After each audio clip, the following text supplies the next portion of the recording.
الصلاة تنہا عن الفحشاء والمنکر۔ صدق اللہ العظیم۔ نماز کے فضائل، نماز کی اہمیت الحمدللہ ہم نے بہت مرتبہ سنی اور ہمارے سامنے آئی۔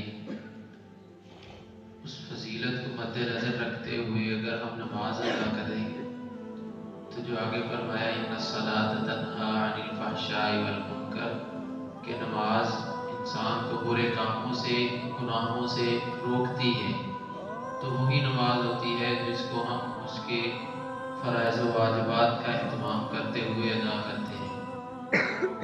آج بات کرنا مقصد یہ ہے کہ ہمارے معاشرے میں ایک بات چلی ہوئی ہے کہ رمضان المبارک کا آخری جمعہ آئے تو انسان کے اوپر اگر 700 سال کی یا اس سے زیادہ کم نمازیں ہوں تو 4 رکعت ایک مخصوص انداز کے اندر ہم ادا کریں تو ہماری وہ ساری نمازوں کی قضا ختم ہو جائے گی، حالانکہ یہ بات غلط ہے۔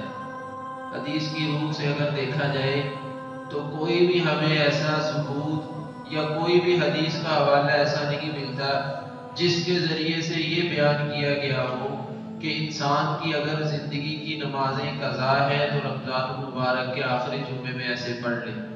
حالانکہ اس طرح تو ملے گا کہ اگر نماز قضا ہے تو بندہ ان کی ترتیب اگر ذہن میں نہیں تو اندازے کے اعتبار سے لگائے اور ہر نماز کے ساتھ ساتھ ان کو قضا کرتا رہے۔ نمازیں پوری ہو گئیں تو بھی ٹھیک ہے، اگر نہ پوری ہوئی اور انسان کی زندگی ختم ہو گئی تو اللہ رب العزت ان کو مکمل شمار فرمائیں گے۔ لیکن ہم جو گھڑی اور اپنی طرف سے چلائی گئی باتیں اور ان کو پھر حدیث کے حوالے دے کر لوگ بیان کرتے ہیں، اور آج کل سوشل میڈیا پر وہ بہت زیادہ ٹرینڈ کے اوپر چل رہی ہیں یہ باتیں کہ جی نماز آخری جمعہ ہو رمضان مبارک کا، اگر کسی کی زندگی بھر کی نمازیں قضا ہیں اس کو تعداد معلوم نہیں ہے تو وہ اس نمازوں کو 4 رکعت میں فلاں فلاں سورت پڑھے، پھر ان کے بعد 7 مرتبہ یہ پڑھے جی 11 مرتبہ فلاں سورت پڑھے، تو یہ ساری من گڑت باتیں ہیں۔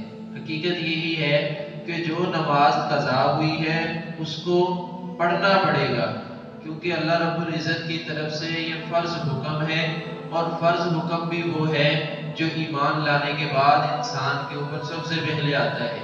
اور پھر صحابہ کرام رضوان اللہ تعالی علیہم اجمعین کی خوشی کی تو انتہا ہی نہیں تھی جب نماز کا پتہ چلا۔ فرمایا کہ کیا خزانے ہاتھ لگے؟ انہوں نے کہا خزانے نہیں ہیں، خزانوں کی چابیاں ہیں کہ اللہ سے ملاقات ہوتی ہے، اللہ کے سامنے حضوری کا شرف حاصل ہوا ہے۔ نماز میں کھڑے ہوتے ہیں تو ایسا معلوم ہوتا ہے کہ اس کی دربار کے اندر کھڑے ہو گئے ہیں۔ تو اس لیے جو اس طرح کی باتیں چل رہی ہیں ان کی بجائے اگر ہم اپنے لیے، اپنے آپ کے مفاد کے لیے اخلاص کے ساتھ کام کریں تو یہ بہتر ہے۔ ایسا نہیں ہے کہ اس طرح کرنے سے ہمارے اوپر سے وہ باتیں اتر جائیں گی، پھر یہ جو باتیں چلائی جاتی ہیں اس کے ذریعے سے انسان کا عمل کرنے سے دل ٹوٹ جاتا ہے۔ بس ایک مرتبہ یہ 4 رکعتیں پڑھ لی تو زندگی بھر کی نمازوں کی قضا تو ہو گئی۔ اس طرح تو پھر بہت سارے لوگ بے نمازی بن جائیں گے کہ جی آج نہیں اگلے رمضان میں اس طرح سال پڑھیں گے، نہیں اگلے رمضان میں اس طرح کر کے 4 رکعت پڑھ لیں گے تو سارے سال کی نہیں، سارا سال نماز فرض ہے، سارا سال پڑھنی ہوگی۔ اور اگر جو آخر میں جو یہ کہا جاتا ہے وہ بالکل غلط بات ہے، اس کی حقیقت کوئی نہیں ہے۔ اللہ تعالی ہمیں حقیقت شناس بنائے اور عمل کرنے کی توفیق عطا فرمائے۔